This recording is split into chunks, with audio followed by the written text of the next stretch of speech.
আপনারা সবাই কেমন আছেন? আপনারা সবাই ভালো আছেন তো? আজকে আমি টমেটোর সস বানাবো, তার সাথে একদম ঘরোয়া পদ্ধতিতে। বাচ্চারা তো ভীষণ পছন্দ করবে। তার সাথে আমি একটি খাবারও বানাবো, টিফিন বা জলখাবার, নাস্তা যেটাই বলতে পারেন। কিন্তু তার আগে আমি সসটা কীভাবে বানাচ্ছি আপনাদের বলে দিচ্ছি। আমি টমেটো নিয়ে নিচ্ছি, এখানে লাল লাল পাকা পাকা টমেটো নিবে। কড়াটা ভালো করে গরম করে নিয়েছি, সামান্য একটু রিফাইন তেল দিয়ে দিলাম। সেই রিফাইন তেলের মধ্যে আমি টমেটোটা ঢেলে দিলাম। এখানে কোনো জল ব্যবহার করব না, তাহলে এই সসটা অনেক দিন থাকবে। আপনারা এখানে ভিনিগারও ব্যবহার করতে পারেন, কিন্তু আমি করব না, একদম ঘরোয়া পদ্ধতিতেই দেখাবো, কিন্তু অনেক দিন ধরেই থাকবে। এখানে জাস্ট শুধু লবণ দিয়ে দিলাম। এবার এটাকে আমি ঢেকে দেব।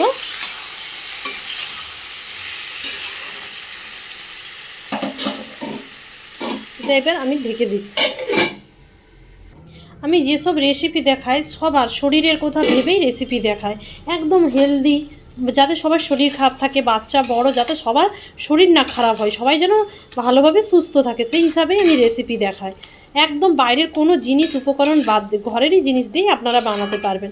এই দেখুন, লবণ দিয়ে দিয়েছি বলে টমেটোটা খুব ভালোভাবে গলে গিয়েছে। এবার এটাকে আমি মিক্সিতে দিয়ে দেবো, হালকা ঠান্ডা করে আপনারা মিক্সিতে দিয়ে দিবেন। তারপরে হচ্ছে আরেকটা, আপনাদের কাছে যদি না মিক্সি থাকে, আপনারা কী করবেন, মশারি আছে না, মশারিকে একটু ধুয়ে মশারির মধ্যে এটা দিয়ে ভালো করে আগে এরকম করে চটকে দেবে, পাল্পটা বের করবে, দেখবে নিচের দিকে পাল্পটা পুরো বেরিয়ে আসবে, আর বাদ বাকি অংশগুলো বাইরে ফেলিয়ে দেবে। দেখুন খুব সুন্দরভাবে এটা হয়ে গেছে। এবার এটাকে আমি পেস্ট করে নেব হালকা ঠান্ডা করে। আমি গ্যাসটা বন্ধ করে দিচ্ছি। এই দেখুন টমেটোটা ভালো করে ঠান্ডা করে আমি পেস্ট করে নিয়েছি। এবার এখানে আমি ঘরের গাওয়া ঘি দিয়ে দিচ্ছি। আপনারা যারা ঘি খান না তারা এখানে রিফাইন তেলই ব্যবহার করবেন, কিন্তু ঘি দিলে একটা আলাদাই স্বাদ আসে। যদি আপনাদের কাছে এলাচ পাউডার থাকে আপনারা দিবেন। এবার সেই টমেটোর পেস্টটা আমি এখানে দিয়ে দিলাম। আজকে আমি খেজুর গুড় দিয়ে বানাবো সসটা। এখানে যদি আপনারা কেউ লঙ্কা গুঁড়ি টুড়ি আপনারা দিতে চান আপনারা ব্যবহার করতে পারেন, কিন্তু আমি দেবো না, যেহেতু আমার বাচ্চারা খাবে বললাম। এবার সামান্য একটু আমি এখানে গোলমরিচের গুঁড়ো দিচ্ছি, সামান্য দিবে। আর এখানে যদি এলাচ গুঁড়িটা থাকে এলাচ গুঁড়িটাও একটু দিয়ে দিবে, ব্যাস। এখানে আমি আর কিছু ব্যবহার করব না। এবার এইটা খুব ভালোভাবে এবার আমি এটা রান্না করে নেব, পাক দিয়ে দেবো, একদম সিম্পল। আর এদিকে এই যে খেজুর গুড়টা, এটাও এবার আমি দিয়ে দিলাম। যেহেতু আমার টমেটো আগে থেকেই, আমার খেজুর গুড়টা আমি শীতের সময় ফ্রিজে করে রেখে দিই, সেইটা এবার দেবো। এবার এটা যতক্ষণ না ঘনত্ব হয় সেই হিসাবে এবার এটা ফুটাতে থাকবো। দেখুন আমি কিন্তু একটুও কিন্তু জল ব্যবহার করিনি।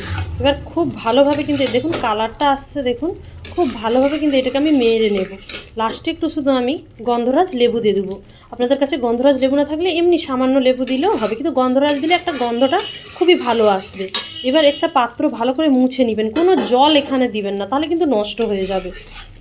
দিয়ে কাঁচের জারের মধ্যে এটা ঢুকিয়ে রাখবে। এই সসটা কিন্তু সম্পূর্ণ নিরামিষ। আপনারা নিরামিষই যারা খান তারা রুটি পরোটার সাথেও খাবেন, ভীষণ ভালো লাগবে আর ভীষণ হেলদি। এবার এখানে দেখুন আমার প্রায় হয়ে এসেছে। এবার সেই লেবুর রসটা আমি এখানে দিয়ে দিলাম, দিয়ে কিছুক্ষণ নেড়ে এবার এটাকে আমি নামিয়ে নেব। দেখুন আমার সসটা কতটা সুন্দর হয়েছে, কালারটা শুধু দেখুন। আমি কিন্তু ভিনিগার দিচ্ছি না, কারণ আমার মাঝে মাঝে আমি প্রায় বানিয়ে থাকি, বাড়িতেই বানিয়ে এই যে আমার এই যে একটা জার, এই জারের মধ্যেই আমি ঢুকিয়ে রাখি, ছোটো জার, এক জার করে বানাই, তাড়াতাড়ি খেয়ে নেয়, ব্যাস হয়ে যায় বাচ্চারা। শুধু দেখুন কতটা সুন্দর হয়েছে। এটা কিন্তু একদম এখন দেবো না, জারের মধ্যে ঠান্ডা হবে, জারের মধ্যে ঢুকিয়ে দেবো। এবার চলুন ডিম দিয়ে আমি টিফিনটা বানিয়ে নিই। এখানে গোলমরিচ, হলুদ আর লবণ, এদিকে পেঁয়াজ কুচি, ধনেপাতা, কাঁচা লঙ্কা কুচি, এগুলো সব ভালো করে মাখিয়ে নিচ্ছি। দিয়ে এর মধ্যে ভালো করে মাখিয়ে ডিমটা ভেঙে দিয়ে দেব। এবার ডিমটা খুব ভালোভাবে আমি মাখিয়ে নেব, ভালো করে মাখিয়ে নেবে ডিমটা।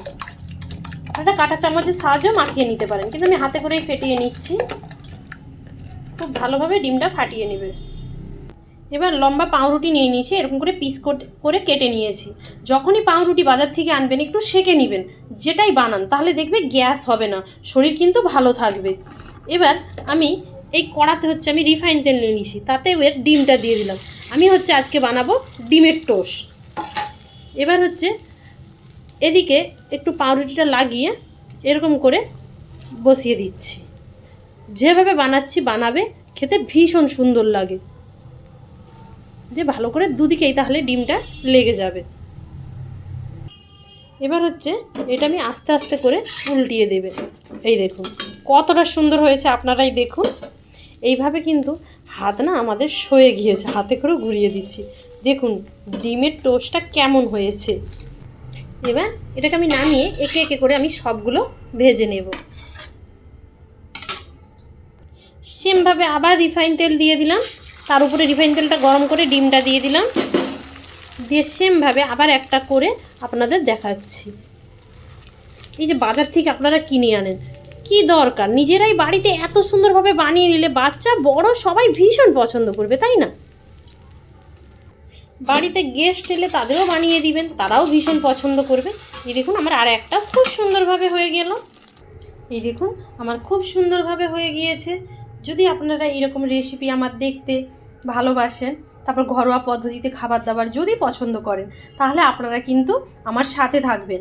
আপনাদের ভালোবাসা না হলে আপনারা কোনো মতেই এগিয়ে যেতে পারবো না, তাই আপনাদের ভালোবাসা অবশ্যই দরকার। দেখুন ডিমের টোস্টটা কেমন হয়েছে।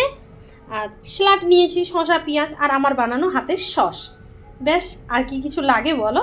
আপনারা সবাই ভালো থাকবেন, সুস্থ থাকবেন, আর কিন্তু আপনারা সবাই কিন্তু আমার সাথ দেবেন। Bye bye.